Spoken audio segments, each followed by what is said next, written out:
Hi, my name is Grant Stewart, and this video will be about how to use YouTube, how to create an account, how to create content, and how to look at your analytics. So first up, we're going to look at account creation. And you want to first go to the YouTube homepage. It looks like this, and you just want to click on the top right button that says Sign In. You just click on that, and it brings you to this page. You just want to create an account. It could be for yourself or for your business. It doesn't really matter. I went for myself. I think it's just a bit easier. Then you put in your first name, and then your last name. And then you can create a new Gmail address or use a one that you already have. I just created a new one because it's easy. grantmarigold@gmail.com. And then you just put in your password, and then you confirm it. And then you click on Next after that.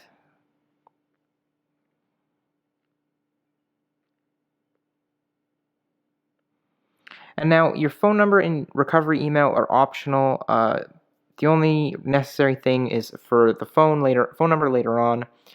You might need it because you have to confirm your account with a phone number to put up custom thumbnails. But other than that, it's not necessary.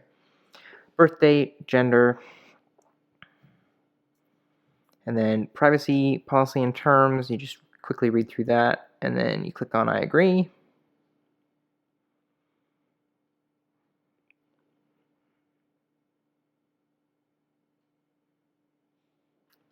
Loads up the home page again, and you can see in the top right it's got the G now instead of sign in. So you just click on that icon on the top right, and then create a channel.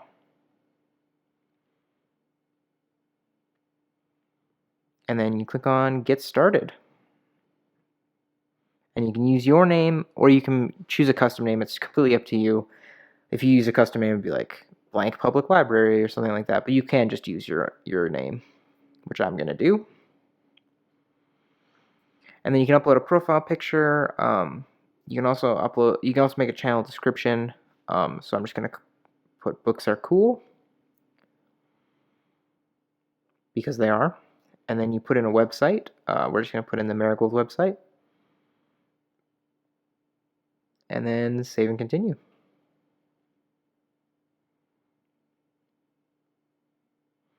And on this page, this is your channel page. So you can upload videos here. You can customize what your channel looks like, add a back image or an icon. And you can also go to the YouTube Studio, which is your analytics and things like that. But yeah, you have successfully created a YouTube channel. So next we're going to look at YouTube on your smartphone. So the main screen looks like this. You press on the top right-hand corner and you click Sign In. It lets you choose which account you'd like. You can add an account. So we'll add our new account, which is grantmarigold@gmail.com. So we sign into that with this, and then you put in your password. Easy enough. It'll ask you to save your password or not. And then you're signed in. So you'll see the little icon in the top right-hand corner is the same as the one on the desktop version. So we'll click into that. And then you click on your channel. Now this will bring up what your channel looks like to other people. Obviously, we don't have any videos on it or anything. You can upload videos from the app. Now we're going to talk about customizing your channel. So to do that, I normally go to canva.com. That's my go-to with making things for marketing and YouTube purposes. So we're going to go to Canva. And as you can see, they already have YouTube videos and YouTube channel arts already in the first page. Like, it's right there. So we're just going to type in YouTube, and it's going to come up with a bunch of different options. So YouTube channel art, YouTube display ad, YouTube thumbnail, YouTube video ad, YouTube icon. Like, it's got everything. You can even do custom thumbnails, custom thumbnails depending on what genre of video you're making.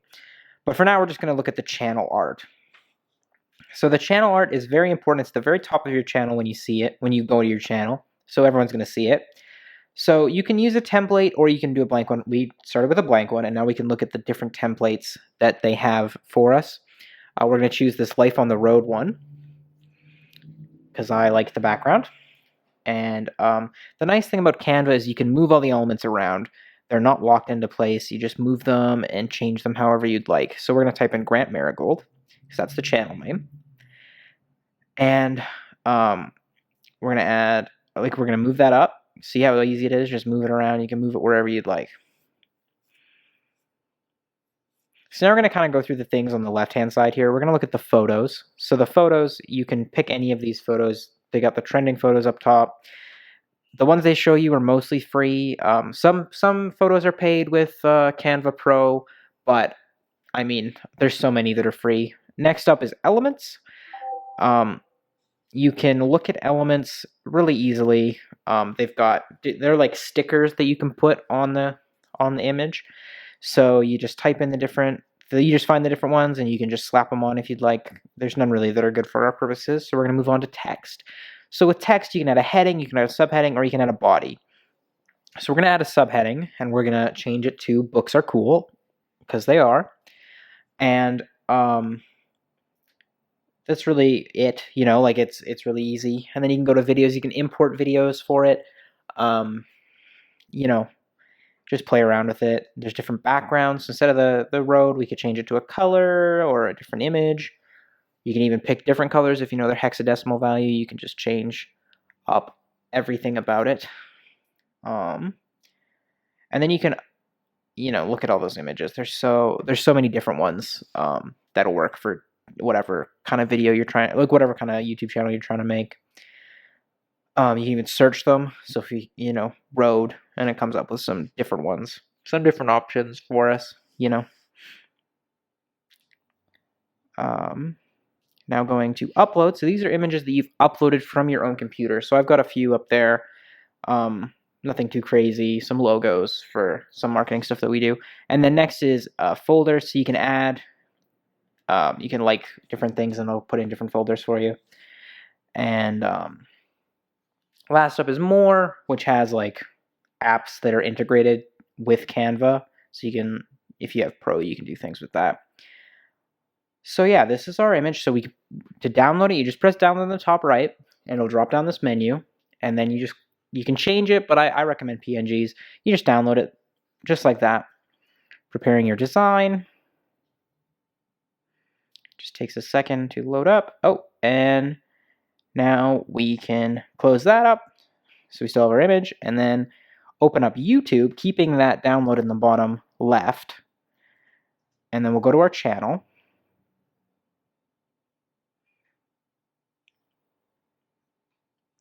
And then you customize your channel. Click up there. And then you can add channel art, which is what we're going to do. And then upload photo. So you're just going to drag that photo right up there.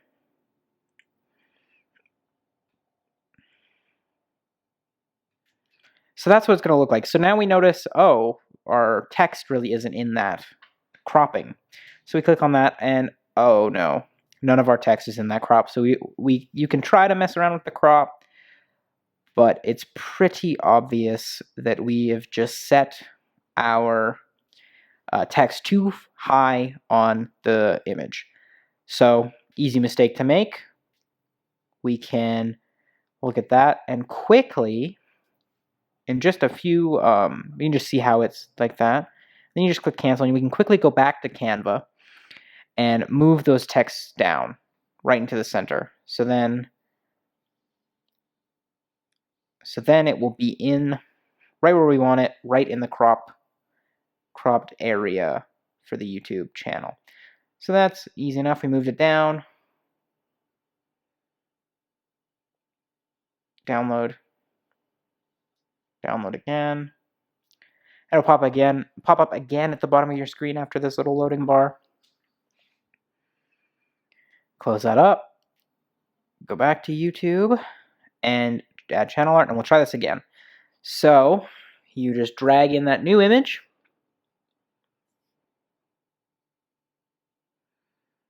There, see how it's in there? It's right in the crop zone now.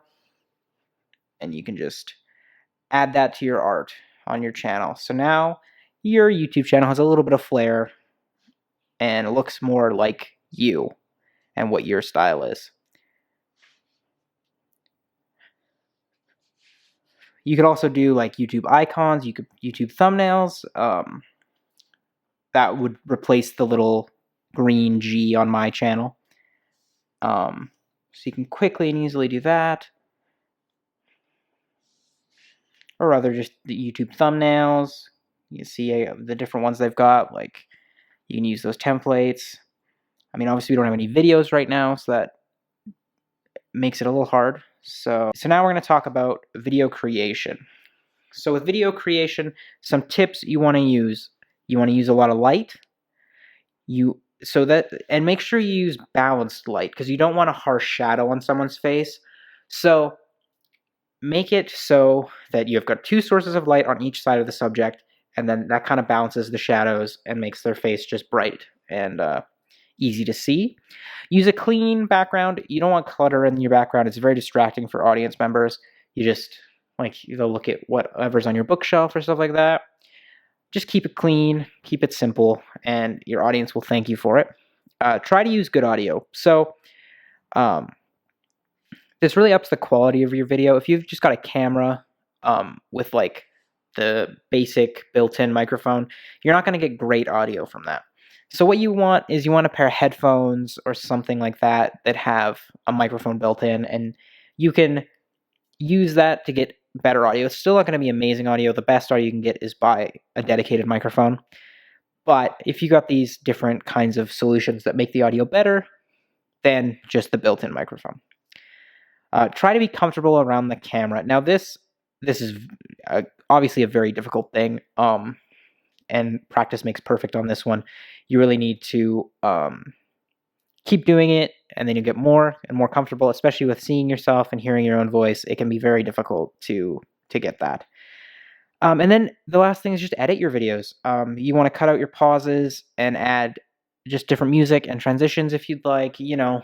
Make it so it's more engaging to watch, and your audience will thank you for that too, because it can be really boring to just watch someone that's just talking. You know what I mean? So you want different things that keep your audience interested.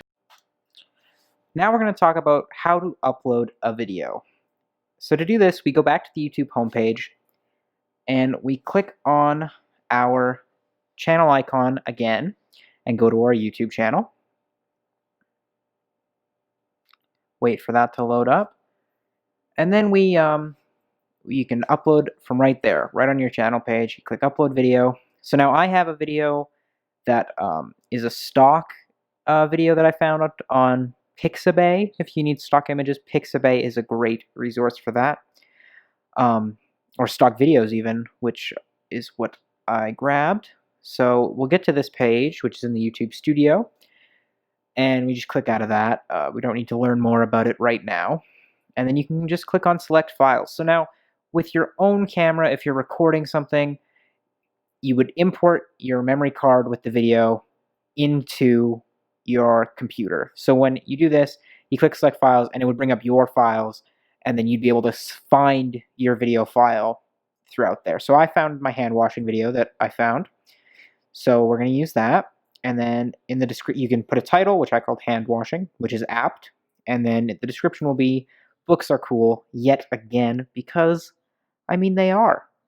And then we're going to go to our thumbnail section. Now, something I learned while we were recording this is that you need to be in good standing with YouTube to upload a custom thumbnail. And since my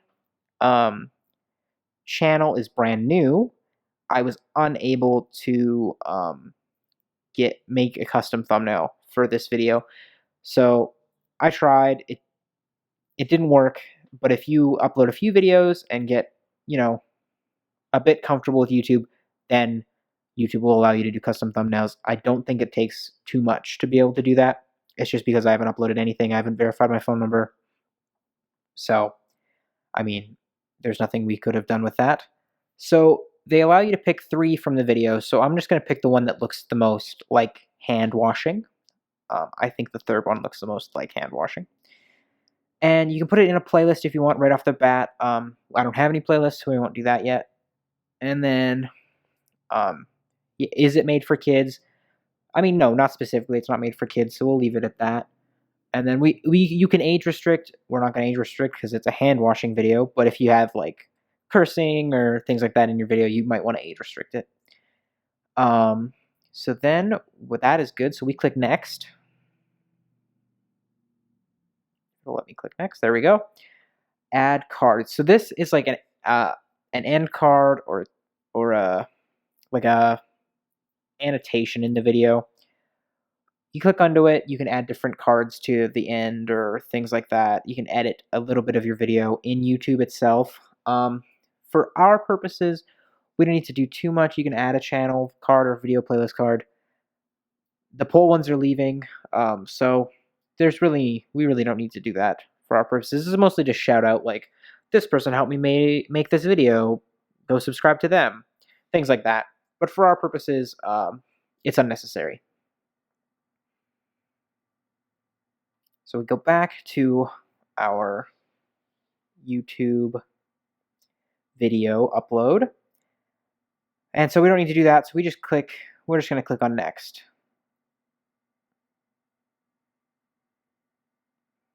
And here it is. So this is important. So you can save or publish your video. So if you want it to go public, totally fine. You click on public, easy peasy. For our purposes, we want it unlisted because, I mean, no one needs to see this video because it's just a test video. And we don't want it private because, I mean, if you want to see the video, you can go find it, and it's up on YouTube. The link's right there. So I just left it unlisted so people with the link can go watch the video, but people without the link can't see the video on YouTube. It's not public, but it's not only you, if that makes sense. And then you just click on publish, and there it goes. It's up on my YouTube channel right now. It's that easy. They make it really simple.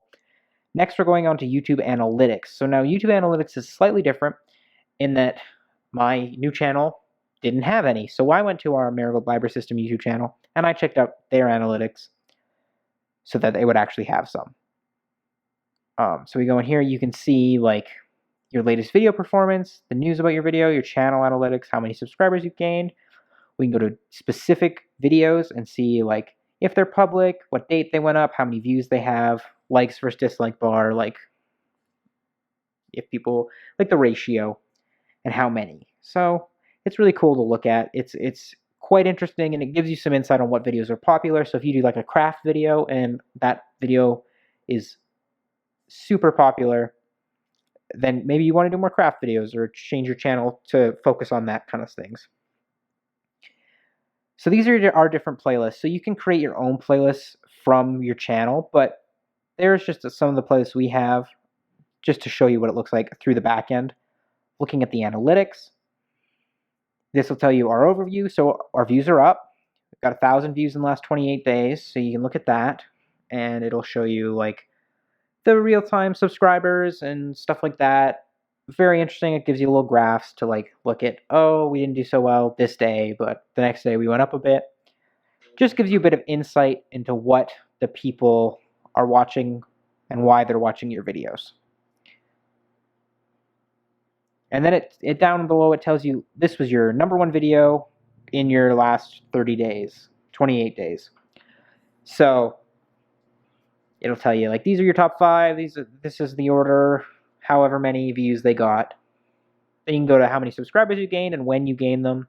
So if you post a video and you gain a bunch of subscribers, that's good, right? You can focus your content towards that. So this is impressions, and impressions click-through rate, which for us went down. So people are seeing the video, but they're not clicking on it, is what that means. But it's not by that much. And then our views, fluctuating, and our unique viewers. So we got 1,000 views, and 658 of those were unique. So that's a pretty good ratio. So a few people rewatched the video, but most people just watched it. And you can see that's external. So YouTube search, so like how many people clicked into the video from a different link, how many people found it through search, other YouTube features like recommended, suggested videos, channel pages, and things like that. So it gives you a funnel of impressions and how they watched your video. Some traffic sources, so Google search was a big one for us. Playlists, which playlist got the most traffic, Indigenous book reviews got the most traffic, which is interesting. traffic source suggested videos. So these are the videos that have been suggested to people beside other people's videos. So it tells which one is the most. And then with YouTube search, homeschooling is the most searched one too. So it's just interesting to look at these things and kind of, you can change the different amounts of time and things like that. Go into our engagement. So this is like comments and likes and things like that. So watch time, average view duration. Our top videos, again, top videos are great to look at. Top playlists, which playlists are the most interesting to people. And our average view durations, this is how long people watch the video. Again, interesting to look at. Unique viewers, average views per viewer, so 1.4, that's not bad. And we went up 7 subscribers this month, so that's good to see. We don't have enough data to show, but you can see when your viewers are on YouTube if you got lots of data. Viewer data to show that report, or the age and gender. So if you get more views, you get more information. So now we've got watch time from subscribed versus not subscribed, things like that. Channel comments. So these are the comments we have on our YouTube channel. So you can look at the different comments we have, things you've replied to or we haven't responded to these comments, but sometimes comments on YouTube are just, like your video, you don't necessarily have to respond to every comment you get. It's although you might want to foster this engagement between yourself and your viewers, which can be really beneficial for you and your growing your channel. So we're looking at all our different comments we've got there. Got quite a few actually, which is good. Some are older, from a year ago or 2 years ago, things like that. This is every comment. The held for review comments are ones that might be a little suspicious or not good, and then the likely spam ones are people trying to advertise in the comments of your channel. We don't have any of that, luckily. Going into subtitles, for our subtitles, we only have the ones that YouTube gives us, so just the auto-generated text that's on every video that goes into YouTube, stuff like that. And then monetization. Ours isn't monetized because we don't have enough subscribers. You need 1,000 subscribers and 4,000 hours of watch time, which is quite a bit. But then after that, you can start building your channel and making a bit of money from it, which is good. Last thing up is the audio library. So the audio library has tons of music and sound effects that you can use for free on any YouTube video. So that's it. If you've got any questions for me, do not hesitate to ask. My email address is grant@marigold.ab.ca, and I'd be happy to answer any questions that you might have about this presentation. Thank you so much for watching. I hope you have a fantastic day.